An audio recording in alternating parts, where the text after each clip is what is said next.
Type 0, the dead plant burners. We start at the bottom. This is Type 0. This is us. Right now, we might feel advanced because we have smartphones and electric cars, but on the cosmic scale, we are essentially toddlers playing with matches. A Type 0 civilization extracts its energy from crude organic sources. We dig up dead plants, coal, and oil that have been buried for millions of years, and we set them on fire to boil water.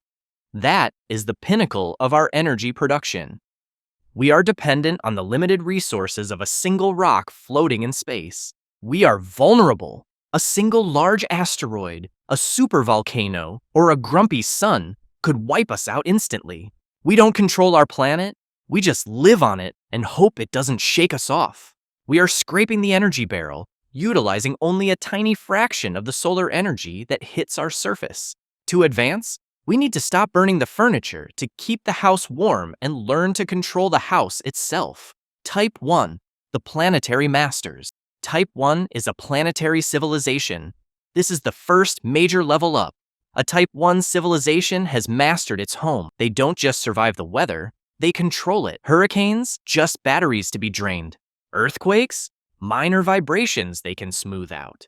At this stage, we capture 100% of the solar energy that falls on our planet. We have likely covered the oceans in floating solar farms or mastered fusion energy, creating miniature suns on the surface. We are no longer fighting for resources because we control the entire energy output of the world. We become a single global culture. The internet is just the nervous system of this planetary organism, but there is a ceiling. Even if we turn every inch of Earth into a power plant, we are still limited by what falls on us from the sky. To grow, we have to look up. We have to leave home.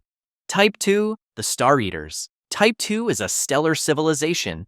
This is where things get sci-fi. A Type 1 civilization uses the light that hits their planet. A Type 2 civilization realizes that the planet only catches a tiny fraction of the sun's energy. Most of it just floats away into nothingness. So, they build a Dyson Sphere. This is a megastructure that completely encompasses a star, capturing 100% of its energy output. To build this, you would essentially have to dismantle every other planet in the solar system for raw materials. Sorry, Jupiter, we need your mass for construction. With the power of an entire star, a Type 2 civilization is virtually indestructible. If an asteroid comes, vaporized. If a nearby star goes supernova, they have the energy shields to tank it.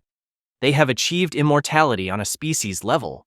Nothing known to physics can easily wipe them out. But a single star is still just a single candle in a dark room. Type 3, the Galactic Emperors. Type 3 is a galactic civilization. The jump from Type 2 to Type 3 is arguably the hardest. It's not just about energy anymore, it's about distance. A Type 3 civilization has colonized every single star system in their galaxy. They possess the energy of billions of stars. For us, the night sky is a backdrop. For them, the night sky is their backyard. They likely use self-replicating robot probes to spread across the galaxy like a virus, building Dyson spheres around every sun they find. At this scale, they are manipulating black holes for energy or travel. They might even move entire solar systems around to create safer neighborhoods. If you looked at their galaxy from the outside, it might look dark because they are harvesting all the starlight. They aren't just living in the galaxy, they are the galaxy. But the universe is a big place, and one galaxy is just an island. We have conquered the galaxy, but before we break the laws of physics and move to Type 4, quick reality check. If you're enjoying this existential crisis, hit that subscribe and that like button. And I have a question for you. Realistically, what type does humanity actually reach before we go extinct? Type 1? Type 2? Or do we never make it past Type 0? Let me know in the comments. Now, let's leave the galaxy behind. Type 4, the Universal Architects. Type 4 is a universal civilization. The Kardashev Scale officially stops at 3, but we aren't stopping. Type 4 controls the entire visible universe. They span billions of light years. At this level, the laws of physics become suggestions. They are harvesting energy not just from stars, but from the fabric of space-time itself. They might tap into dark energy, the mysterious force accelerating the expansion of the universe.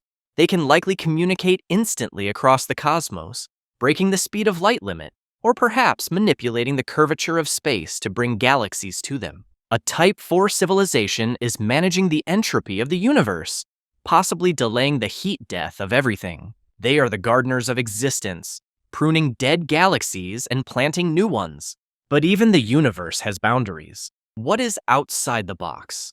Type 5, the Multiverse Walkers. Type 5 is a multiversal civilization. This civilization has realized that their universe is just one bubble in a cosmic foam. They have broken the container. A Type 5 civilization draws energy from the interactions between different universes.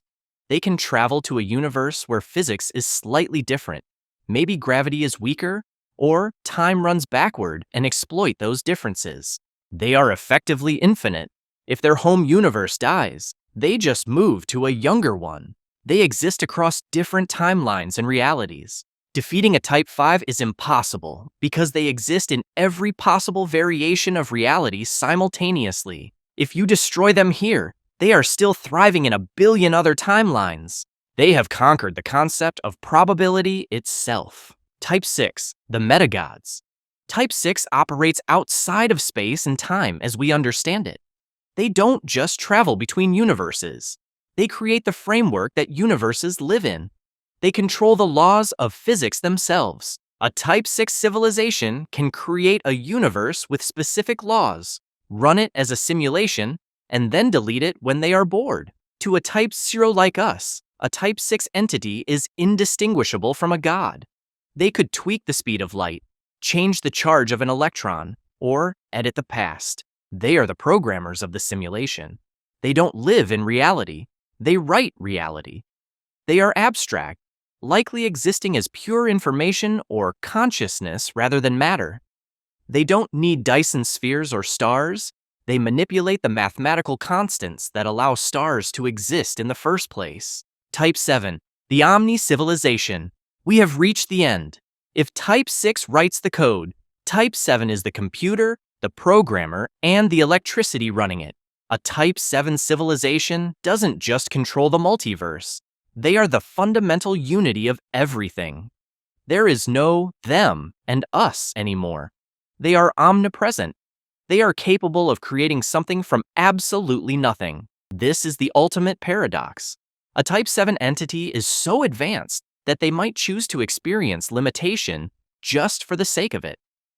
Maybe we are just a tiny fragment of a Type 7 civilization, playing a game called Type 0, pretending we don't know how the universe works, just to feel the thrill of discovery again, from burning dead plants to becoming the singular consciousness of existence.